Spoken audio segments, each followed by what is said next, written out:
నమస్కారం. ప్రస్తుతం మనతో పాటు ప్రముఖ ఆధ్యాత్మికవేత్త, ప్రముఖ జ్యోతిష్య వాస్తు నిపుణులు ఉమామహేశ్వరరావు గారు ఉన్నారు. వారితో మాట్లాడేద్దాం. నమస్కారం గురుగారు. మే నెలలో మేషరాశి వారికి ఎలా ఉండబోతుందో తెలియజేస్తారా? అవునమ్మా, మే నెలలోని మేషరాశి వారికి జరిగే విధానాలు ఏ రకంగా ఉన్నదంటే, ప్రతి దాన్ని కూడా ఆచితూచి మాట్లాడాలి. కోపతాపాలు ఎక్కువైపోతాయి. వీళ్ళకి అధికమైన కోపానికి గురైపోతారు. ఆ కోపతాపంలో తొందరపాటు నిర్ణయాలు తీసుకుంటారు. ఆ తొందరపాటు నిర్ణయం ఎవరు తీసుకున్నా తప్పే. విజ్ఞానవంతుడు తీసుకున్నా, అజ్ఞానమైన వాడు తీసుకున్నా కూడా తొందరపాటు నిర్ణయం తప్పు, మంచిది కాదు. ఆలోచించి అడుగులు వేసేదే జీవితం. అటువంటి ఈ మేషరాశి వారు ఎక్కువగా చదువుకునే వాళ్ళ గురించి చెప్పాలి. ఈ యొక్క మేషరాశి వారు చదువుకునే అమ్మాయిలు చాలా జాగరూకతగా ఉండాలి. అబ్బాయిల కంటే అమ్మాయిలకు విధానాన్ని మనం చెప్పుకోవాలి ఎక్కువగా. అబ్బాయిలు అవసరానికి నుంచి మాట్లాడతారు, అమ్మాయిలు అనురాగంతో మాట్లాడతారు. అయితే ఈ అనురాగం కాస్త కొంచెం ముదిరితే ఇంకో రకంగా పరిణమిస్తుంది. కాబట్టి చదువుకునే విద్యార్థులు ఎవరైతే ఉన్నారో ప్రతి విషయంలోనే ఆచితూచి మాట్లాడాలి. తొందరపాటు నిర్ణయం తీసుకోకూడదు. పెద్దల సలహాలని పాటించాలి. పెద్దల సలహాని పాటించి ఎదరికి వెళితే మేషరాశి వారి విద్యార్థులందరూ కూడా ఉన్నతమైన విద్యని అభ్యసించడం జరుగుతుంది. అలాగే మేషరాశిలోని దంపతులు ఉన్నారు, భార్యాభర్తల విధానం ఉంది. ఈ మే నెలలోని భార్యాభర్తల మధ్యన కలతలు లేస్తున్నాయి. ఈ కలతలు ఎప్పుడైతే కలుగుతున్నాయో అనుకోని విధంగా గొడవలు పడ్డం ఉంటుంది. అంటే విడిపోవడం అంటూ జరిగి ఏదో విడాకులు తీసుకుంటారు, లేదంటే వేరే వేరేగా మారిపోతారు అన్నది జరగదు. కలిసే ఉంటారు. కానీ ఏంటంటే ఎడ్డు అంటే తెడ్డు అంటారు. ఆ మాటకి ఈ మాటకి పడదనమాట. నువ్వు గొప్ప అంటే నువ్వు గొప్ప, నేను గొప్ప అంటే నేను గొప్ప అనే మాటల వల్ల వాగ్వాదానికి గురవుతున్న పరిస్థితులు కలుగుతున్నాయి.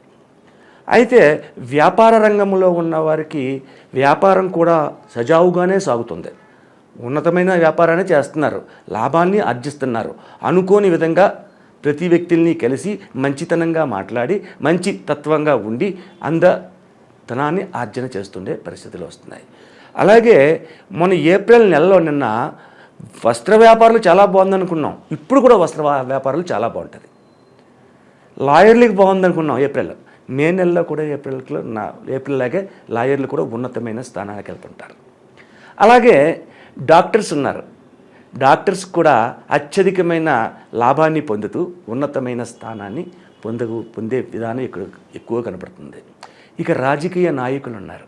ఈ రాజకీయ నాయకుల్లో చాలా చాలా చాలా మార్పులు, ఒకదానికొకటి పొంతన లేని మార్పులు జరుగుతూ ఉండి ఏం చేయాలో అర్థం కాక తికమక పడుతూ ఉండి చేసే పనిలోని ఒక ప్రత్యేకతను సాధించలేక తర్జన భర్జనలు పడుతూ ఉంటారు.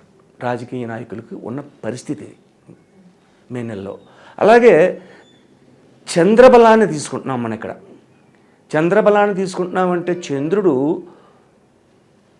పాడ్యమికాడి నుంచి స్టార్ట్ అయినప్పుడు వచ్చేది శుద్ధ చంద్రుడు వచ్చాడు. శుద్ధ చంద్రుడు అంటే ఎదుగుతూ వస్తున్నాడంటే చంద్రబలం వల్ల ఏ రంగాలకు ఉపయోగపడుతుంది అంటే వివాహ రంగాలకు ఉపయోగపడుతుంది. వివాహాలు కాని వాళ్ళకి వివాహాలు శ్రీరామనవమి వెళ్ళిన తర్వాత నుంచి వివాహాలు జరగడానికి అవకాశం ఎక్కువగా ఉంది. అలాగే విదేశయానం చేసే వాళ్ళకు కూడా అనుకూలవంతమైన పరిస్థితిని ఈ మే నెలలో కూడా కనపడుతూ ఉంది. ప్రతి విషయంలోనే కూడా జాగరూకతతోటి అడుగులు ముందుకు వేస్తే ఇటువంటి వివాదాస్పదమైనటువంటివి కూడా రాకుండా ఉన్నతమైన స్థానానికి చేరేదే ఈ యొక్క మే మాసంలో వస్తుంది. వైశాఖ అంటే అన్నిటికీ శుభప్రదమైన మాసంగా చెప్తుంది. అందులోని కుజుడున్న స్థానము లాభస్థానంలోనే మేషరాశికి ఉన్నాడు. కాబట్టి ఏదైనా భవనములు నిర్మించడం కానీ లేకపోతే పొలములు కొనడం కానీ చేసుకుంటే అత్యధికమైన లాభదాయకమైన పరిస్థితులు ఈ మేషరాశి వారికి ఉన్నాయి. ఇక ఆరోగ్య విషయంలోకి వెళ్దాం. ఆరోగ్య విషయంలోకి వెళ్తే కేవలం స్త్రీ దంపతుల్లో భార్యాభర్తలలో భార్యకు మాత్రమే అనారోగ్యమైన పరిస్థితి ఏప్రిల్ నెలలో ఎలాగైతే ఉందో ఇక్కడ అలాగే ఉంది.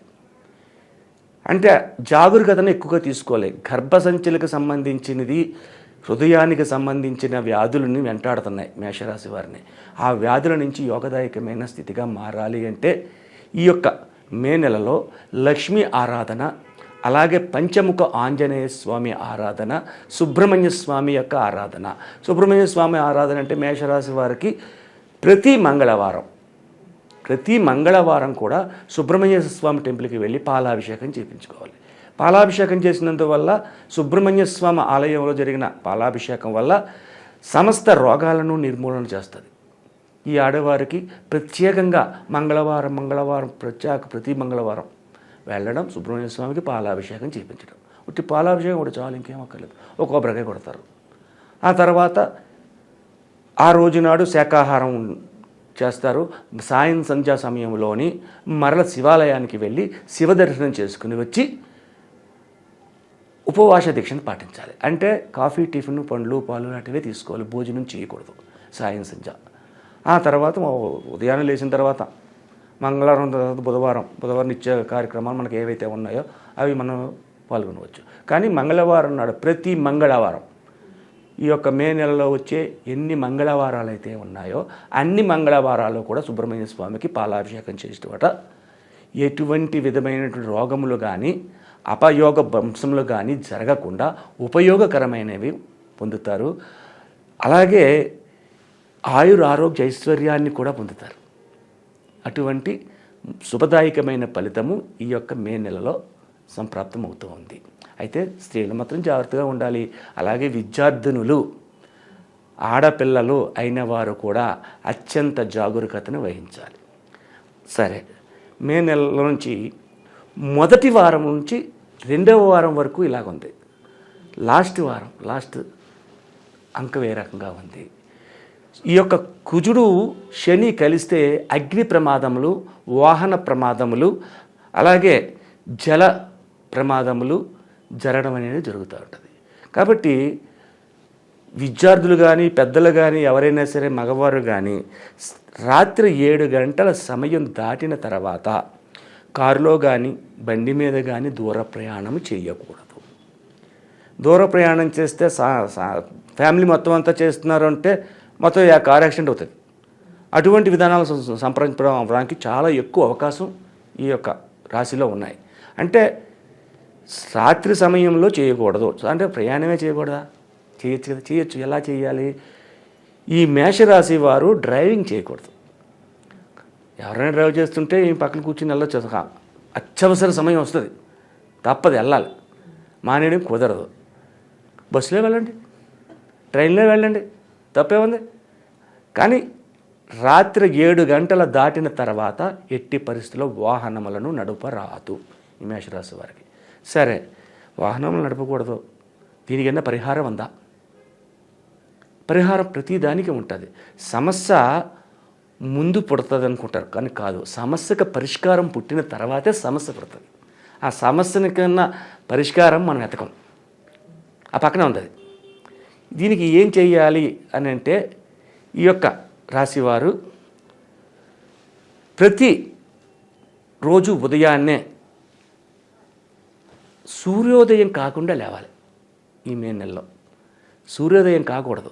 సూర్యోదయం కాకుండా సూర్యుడు ఉదయించకుండా లేచి తలస్నానములు చేసిన తర్వాత ఇంటిలోని ఒక 2 ఒత్తులు వేసిన ప్రమిద, ఒక మట్టి ప్రమిద తీసుకోండి. ఆ మట్టి ప్రమిదలోని ఒక తమలపాకు కానీ లేకపోతే రావి ఆకు కానీ తీసి ఆ ప్రమిద అందులో పెట్టి అందులో కొద్దిగా ఆవు నెయ్యి కానీ లేకపోతే కొబ్బరి నూనె కానీ పోసి 2 ఒత్తులు వెలిగించి ఆ 2 ఒత్తులకు వెలిగించిన తర్వాత ఆ దీపము చుట్టూ చిన్న చిన్న పుష్పములు, చామంతులు కానీ, గులాబీలు కానీ, లేదా చిన్న చిన్న పుష్పములు పెట్టి ఒక చిన్న రావి ఆకులో బెల్లం ముక్కను నైవేద్యం పెట్టాలి.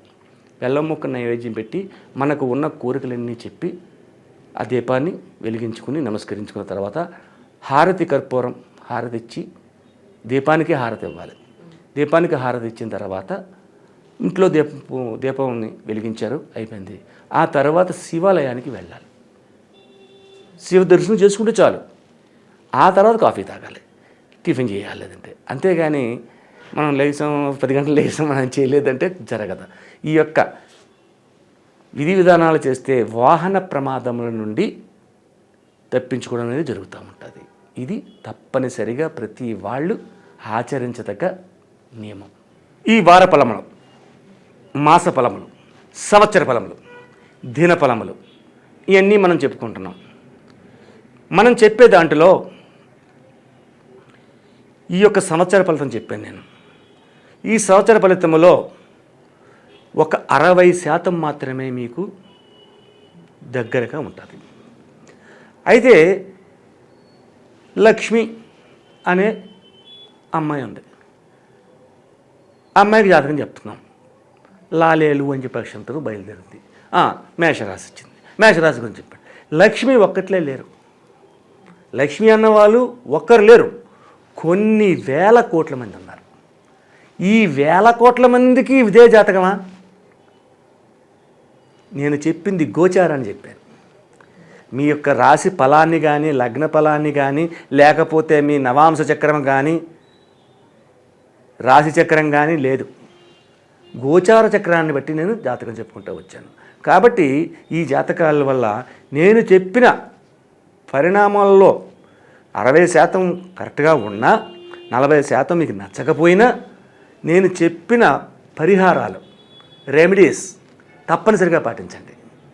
లేదు మన పూర్తి జాతకాన్ని తెలుసుకోవాలి అని అంటే పర్సనల్గా కలవాలి.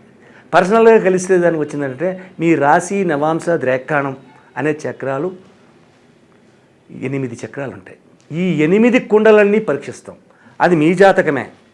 మీ నాడి బొటనవేలి ముద్రను తీసుకుంటాం, మీ హస్త రేఖలను చూస్తాం, మీ ముఖ కవళికలు చూస్తాం, ఫేస్ రీడింగ్, మీ న్యూమరాలజీని తీస్తాం. ఇన్ని విధాలుగా తీసి చెప్పే జాతకం మీకు కరెక్ట్గా వస్తుంది. అంతేగాని ఈ రాశి చక్రంలో చెప్పాడు, ఇలా చెప్పాడు అని అన్నది ఇది మాత్రం 60% మాత్రమే వస్తుంది. అది 100% వస్తుంది. కాబట్టి ప్రతి ప్రేక్షకులందరూ కూడా దీనిని గమనించి పర్సనల్గా కలవడం కానీ, లేకపోతే ఫోన్లో తెలుసుకోవడం కానీ చేయడం వలసిందిగా కోరుతున్నాం. ఆయుష్మాన్ భవ. అలాగే గురువుగారు, మీరు గనక గురువుగారిని పర్సనల్గా కలవాలి అనేసి అనుకుంటే కింద స్క్రోల్ అవుతున్న నెంబర్కి కాల్ చేసి గురువుగారి అపాయింట్మెంట్ తీసుకోవచ్చు. సో ఇంకా లేట్ ఎందుకు, ఆలస్యం చేయకుండా గురువుగారికి కాల్ చేసేయండి. Thank you so much.